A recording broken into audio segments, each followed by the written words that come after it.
Yes.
Béni soit-il Hachem, nous rendons grâce à Dieu.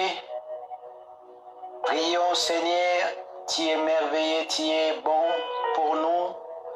Merci Seigneur pour ta parole. Dans leur détresse, qu'ils crièrent à l'Éternel et Dieu les a envoyé la parole. Cher Saint-Esprit, agis derrière ce message, agis puissamment. Au nom de Jésus, Amen. Je vais parler sur les fruits d'amour, énumérés dans Galates chapitre 5 au verset 22. Les fruits d'amour énumérés dans Galates chapitre 5 au verset 22. Galates chapitre 5 au verset 22, je lis au nom de Jésus. Mais les fruits de l'esprit,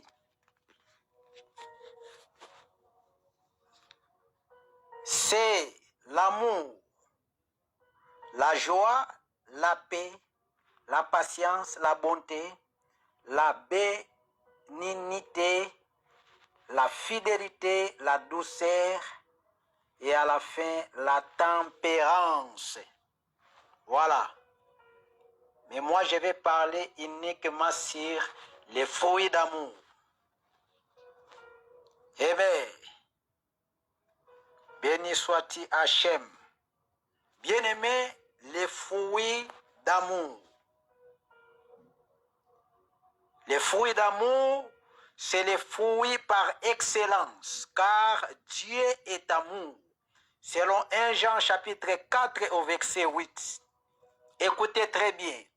Les prophéties, les dons spirituels ne sont pas des épreuves d'une conviction réelle, ni de la présence du Saint-Esprit dans une vie. Car les démons, les satanistes, les marabouts, les sorciers et les voyants ont en eux aussi les dons spirituels. Mais, écoutez très bien, ce qu'ils n'ont pas, c'est l'amour. Un démon, un sorcier ne peut pas avoir l'amour. L'amour est une personne. Et cette personne est le Père du Seigneur Jésus-Christ, le Dieu Tout-Puissant. Bien-aimé, la nature de Dieu est visible dans la vie de quiconque reçoit Jésus. Et cette nature se caractérise par les fruits du Saint-Esprit énumérés dans Galates chapitre 5 au verset 22. Une fois que l'on a reçu l'amour du Père, il est plus facile d'aimer son prochain comme soi-même. Écoutez Lévitique chapitre 19 au verset 18. Il est dit ceci, tu ne te vengeras point et tu ne garderas point de rancune contre les enfants de ton peuple. Tu aimeras ton prochain comme toi-même. Je suis l'Éternel. Marc chapitre 12 au verset 28 à 34. Il est dit ceci, un des scribes qui les avait entendus discuter, sachant que Jésus avait bien répondu aux Sadducéens, s'approcha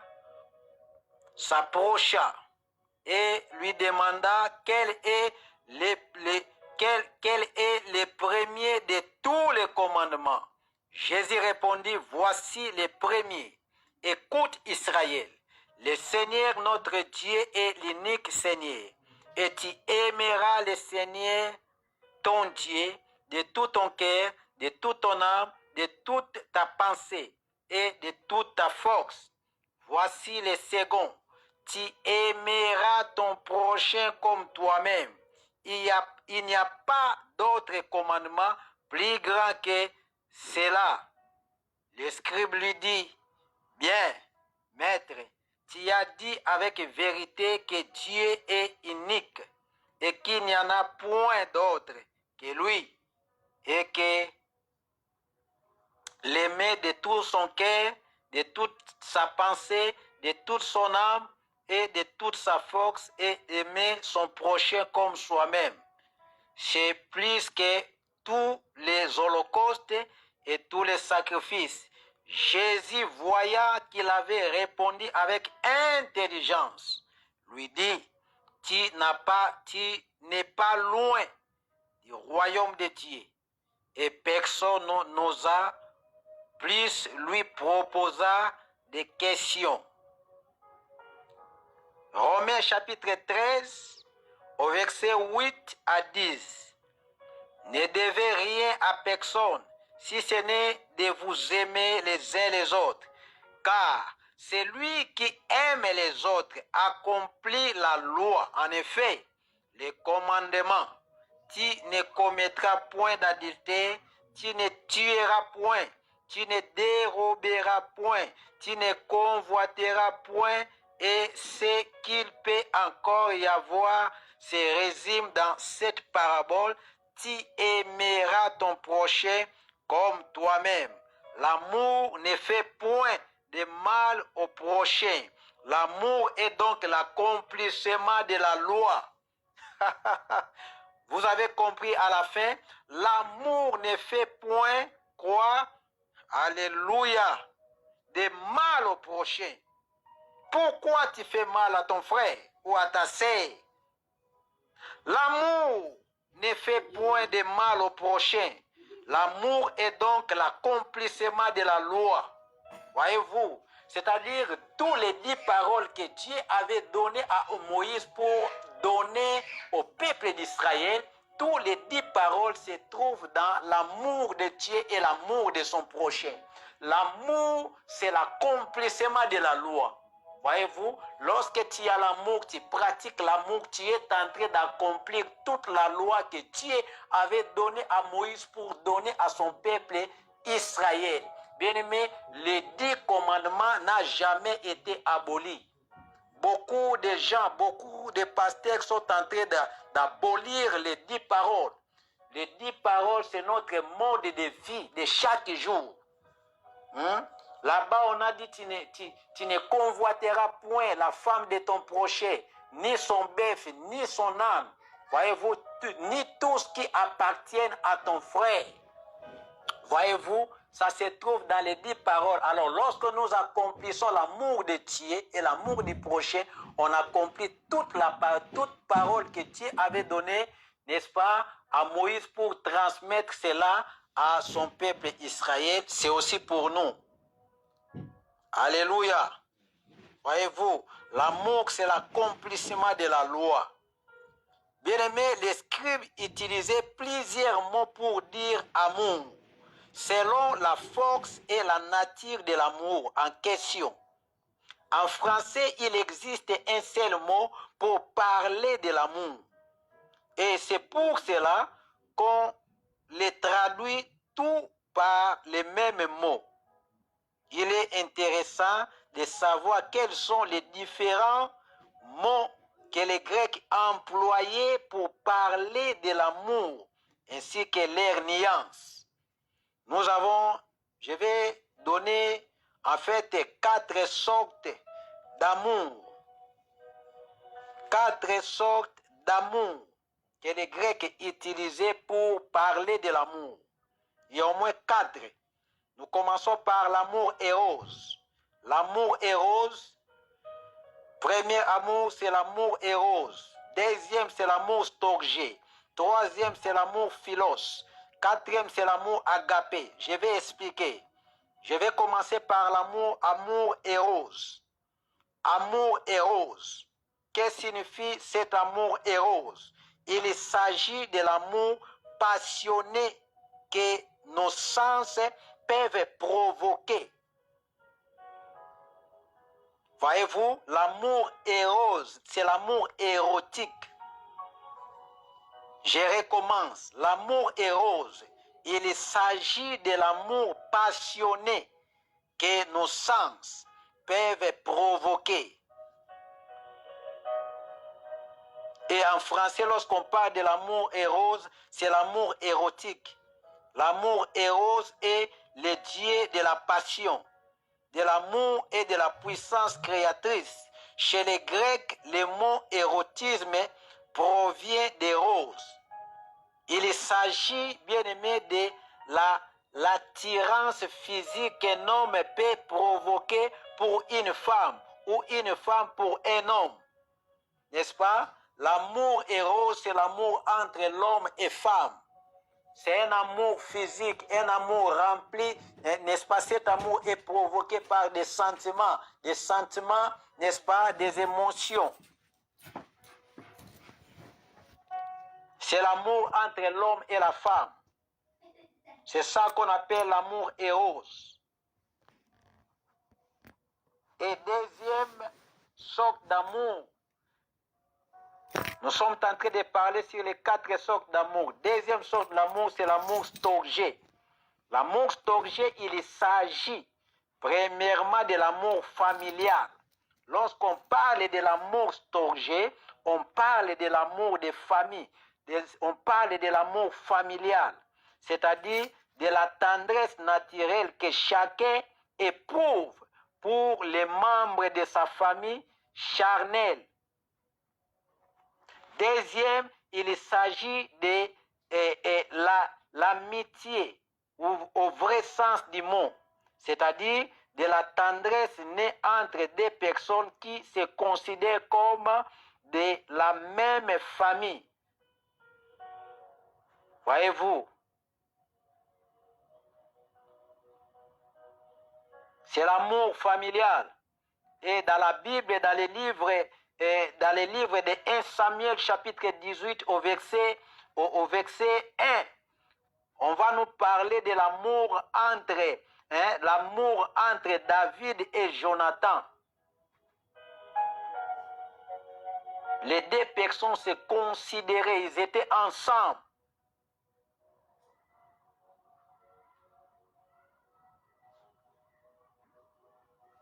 C'est de la tendresse née entre deux personnes qui se considèrent comme de la même famille, alors qu'ils n'ont aucun lien de parenté. Jonathan et David s'aimaient ensemble. Leur âme était attachée. Voyez-vous. Et troisième sorte d'amour, c'est l'amour philos ou Philadelphie. Vous avez entendu parler dans la Bible par rapport aux sept églises, l'église de l'Asie mineure. On nous parle de l'église de Philadelphie. Hein? Voilà. L'amour philos. Hein? C'est l'amour cet amour, c'est l'amitié fraternelle. Il s'agit de l'affection que chacun de nous peut avoir pour quelqu'un, des sympathiques que l'on fréquente régulièrement et pour qui l'on a de la bienveillance.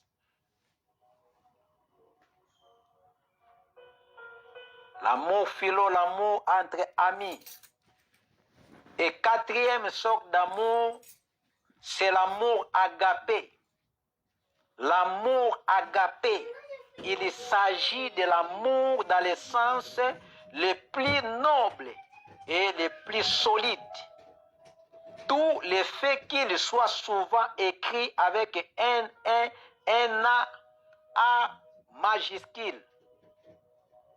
C'est un amour totalement divin. L'amour agapé, c'est l'amour de Dieu.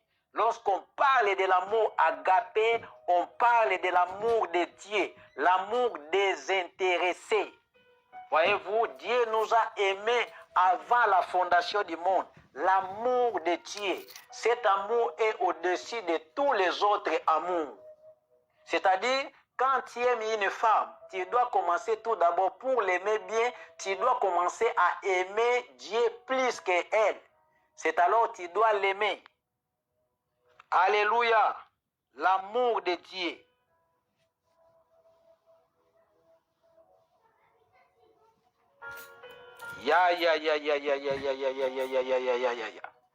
Power. L'amour de Dieu, c'est l'amour agapé. Cet amour est totalement divin, actif et désintéressé. Cet amour est sincère, indestructible. Cet amour est répandu dans les cœurs des chrétiens par le Saint-Esprit. Selon Romains chapitre 5 au verset 5, la Bible dit l'amour de Dieu a été répandu dans nos cœurs par le Saint-Esprit. L'amour n'est pas, premièrement, l'amour de Dieu dont il est question ici, ce n'est pas l'amour sentimental. L'amour des sentiments, c'est l'amour érotique. Voyez-vous? Cet amour est au-dessus de l'amour érotique. Cet amour, c'est un don que Dieu a répandu dans nos cœurs par le Saint-Esprit. Lorsqu'on a cet amour en nous, on ne peut pas faire du mal, même à sa femme. Alléluia. Oh Seigneur, sauve-nous. L'amour de Dieu est répandu dans nos cœurs par le Saint-Esprit. Il est question de l'amour étant qu'un don du Saint-Esprit répandu dans le cœur de tout chrétien qui a accepté Jésus comme Seigneur et Sauveur. L'amour de Dieu, l'amour agapé, l'amour désintéressé, un amour profond. Voilà pourquoi Dieu a aimé le monde. Le monde était dans le chaos. Adam avait déjà péché. il a livré le monde dans les péchés. Mais Dieu, dans son amour agapé, il a donné son Fils afin que son Fils puisse nous réconcilier avec lui-même. Vous avez compris? Donc, il y a des sortes d'amour.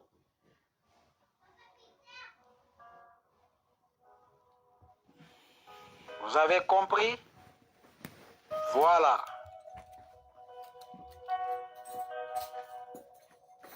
Écoutez, la Bible dit dans 1 Corinthiens chapitre 13 au verset 1 à 3, il est dit, quand je parlerai les langues des hommes et des anges, si je n'ai pas la charité, je suis un airain qui résonne ou une cymbale qui retentit. Et quand j'aurai les dons de prophétie, la science de tous les mystères et de toute la connaissance, quand j'aurai même toute la foi jusqu'à transporter les montagnes, si je n'ai pas la charité, je ne suis rien. Et quand je distribuerai tous mes biens pour la nourriture des pauvres, quand je livrerai même mon corps pour être brûlé, si je n'ai pas la charité qui est l'amour, cela ne me sert de rien. Bien aimé, écoutez, comment se fait-il qu'une personne qui donne tous ses biens aux pauvres et qui accepte de mourir pour les autres ne puisse pas avoir l'amour? La réponse est simple. La charité, selon 1 Jean chapitre 4 au verset 8, la charité, c'est Dieu lui-même. Lorsqu'on parle de l'amour, on parle de Dieu lui-même. Dieu est amour. L'amour, c'est Dieu lui-même. L'amour, selon 1 Corinthiens chapitre 13, n'est point envié. L'amour ne se vante pas, il ne s'enfle pas d'orgueil, il ne fait rien de malhonnête, il ne cherche pas son propre intérêt, il ne s'irrite pas, il ne soupçonne pas le mal. Toi qui aimes soupçonner le mal, vous voyez, il ne soupçonne pas le mal, il ne se réjouit pas de l'injustice, il se réjouit de la vérité, il est patient, il est bon, il excuse tout, il croit tout, il espère tout, il supporte tout. Il ne passera jamais l'amour. Beaucoup de chrétiens ont de la haine les uns avec les autres. Il est important de manifester l'amour de Dieu si nous sommes réellement dans le royaume de Dieu. Le royaume de Dieu est caractérisé par l'amour et celui des ténèbres par la haine, la méfiance, les soupçons, la jalousie. La Bible dit dans Romains chapitre 12 au verset 9 à 10 que l'amour soit sans hypocrisie. Ayez le mal en horreur. Attachez-vous fortement au bien. Par amour fraternel, soyez pleins d'affection les uns pour les autres. Par horreur, usez de prévenance réciproque. L'amour est toujours éprouvé par les faits. On ne peut pas parler de l'amour sans parler du fait. Oh, moi j'aime Dieu, moi j'aime Dieu. Les faits, c'est la souffrance. Il y a beaucoup de gens qui aiment Dieu lorsqu'il est bien, lorsqu'il mange. Bien aimé, on doit éprouver, Dieu éprouve l'amour par les faits. Voyez-vous, Abraham va écouter la promesse. Abraham, Dieu va lui dire, tu auras un fils qui s'appelle Isaac, le fils unique. Abraham va attendre le fils. Il a eu le fils à un âge très avancé. Et après avoir, Dieu lui a donné l'enfant, et c'est le même Dieu qui était prêt pour lui dire à Abraham, va sacrifier ton fils. Si c'était nous, on allait dire, mais Dieu, comment? Mais Abraham a accepté sans même doute, sans même raisonner. Il est allé sacrifier son fils.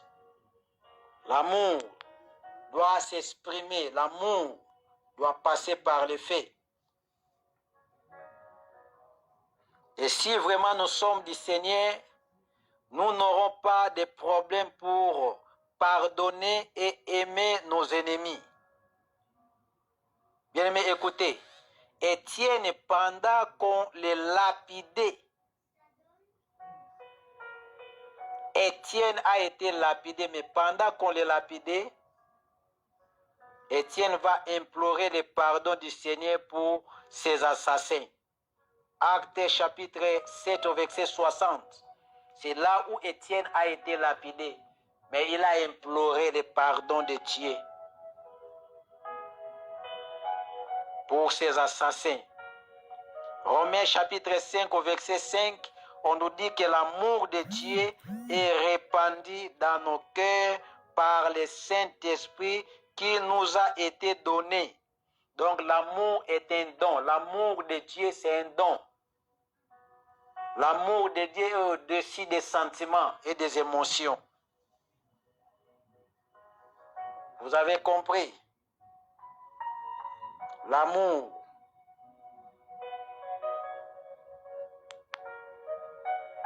L'amour. Les fruits de l'amour énumérés dans Galates, chapitre 5 au verset 22. Un sorcier ne peut pas avoir l'amour. Même s'il te montre l'amour, c'est le déguisement. Le vrai amour, c'est le Saint-Esprit, c'est l'amour de Dieu, c'est l'amour du Saint-Esprit. C'est un don répandu dans les cœurs des croyants. Romains, chapitre 5, au verset 5. Et dans Matthieu, chapitre 24, au verset 12, la Bible dit « Et parce que l'iniquité se sera accrue, la charité du plus grand nombre se refroidira. » Beaucoup ont perdu l'amour à cause de l'iniquité. On t'a blessé. Batu mingi leo bakomi na ba haine parce que basala ki yo mabe. C'est ça ce que la Bible est en train de nous parler. Nous sommes en train de vivre le temps de l'iniquité où l'iniquité est en train de se multiplier. L'iniquité sera accrue, c'est-à-dire il y aura beaucoup de personnes qui vont perdre cet amour à cause de l'iniquité, à cause de la violence, à cause de la méchanceté. Oh, j'ai prié que l'Éternel puisse augmenter son amour dans les cœurs des croyants. Bien-aimé, tu ne peux pas dire que tu aimes Dieu, mais tu es en train d'haïr la personne qui a été créée par Dieu. C'est l'amour de Dieu qui va te pousser à aimer ton prochain, à aimer ta femme, à aimer ton homme. Oh, j'aime mon mari, j'aime ma femme. C'est l'amour de Dieu qui va te pousser à aimer. Ce n'est pas l'amour éros. Amour éros, c'est l'amour des sentiments. Ba sentiment peut que kosila na yango o haïr muto bande kolinga.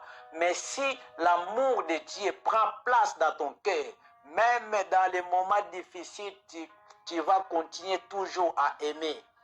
Car l'amour de Dieu est allé source. Et si la gâté, cet amour a été répandu dans nos cœurs par le Saint-Esprit. Vous avez compris? Nous prêchons la parole. Beaucoup de chrétiens, à l'instar de l'Église, bien-aimés, ils avaient perdu l'amour. Ici, on nous parle de l'amour que l'Église d'Éphèse avait perdu. L'Église d'Éphèse avait perdu l'amour dans Apocalypse chapitre 2. Là où Dieu dit, je connais ta persévérance, je sais que tu ne peux supporter les méchants, que tu as éprouvé ceux qui se disent apôtres, mais qui ne le sont pas, et que tu les as trouvés menteurs. Et Dieu continue pour dire que, oui, souviens-toi donc d'où tu es tombé et répands-toi et pratique tes premières œuvres. Sinon, je viendrai et j'ôterai ton chandelier de sa place, à moins que tu te répands. Bien-aimés, Dieu nous avertit des dangers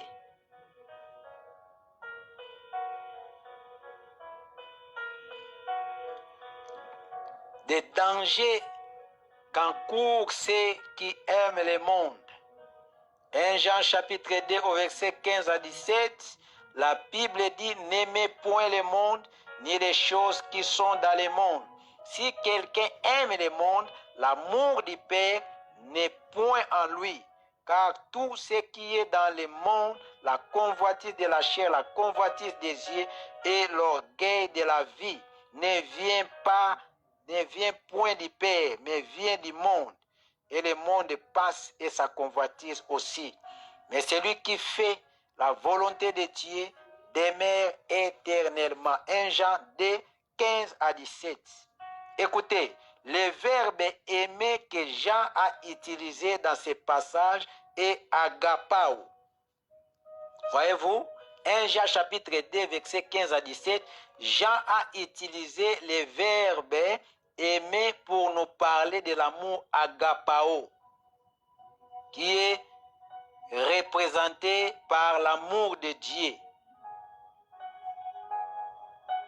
que nous devons témoigner à notre Dieu. Ainsi, le fait de mettre le monde à la place de Dieu n'est rien d'autre que l'idolâtrie. Quand quelqu'un commence à aimer le monde plus que Dieu, c'est de l'idolâtrie. Ne laissons pas toutes les fautes, les choses de ce monde nous influencer. Nous sommes à la fin. Que Dieu nous bénisse. Aimer Dieu plus que ton travail. Beaucoup ont remplacé Dieu, ont remplacé le travail à la place de Dieu, le matériel. Dieu doit être toujours à la première position. Que Dieu vous bénisse. C'était votre humble serviteur, Peter Di Thomas, mission évangélique pour les réveils. Que Dieu vous bénisse. Amen.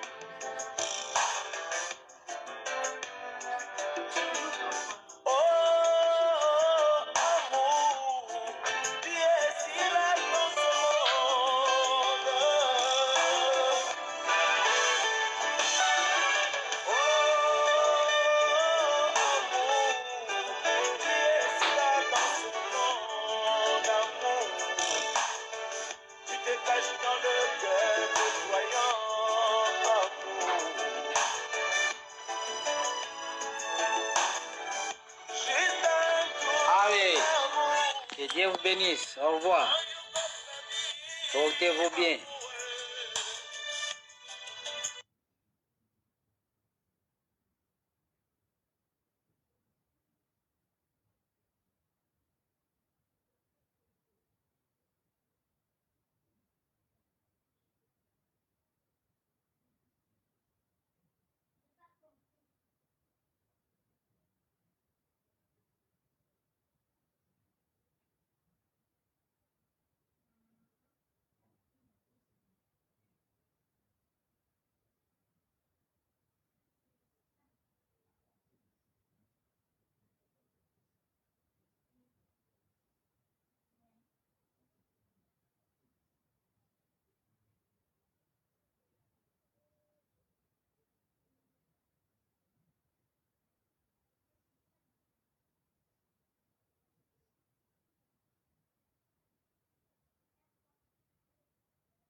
te voir dehors et je vais plus te voir rire.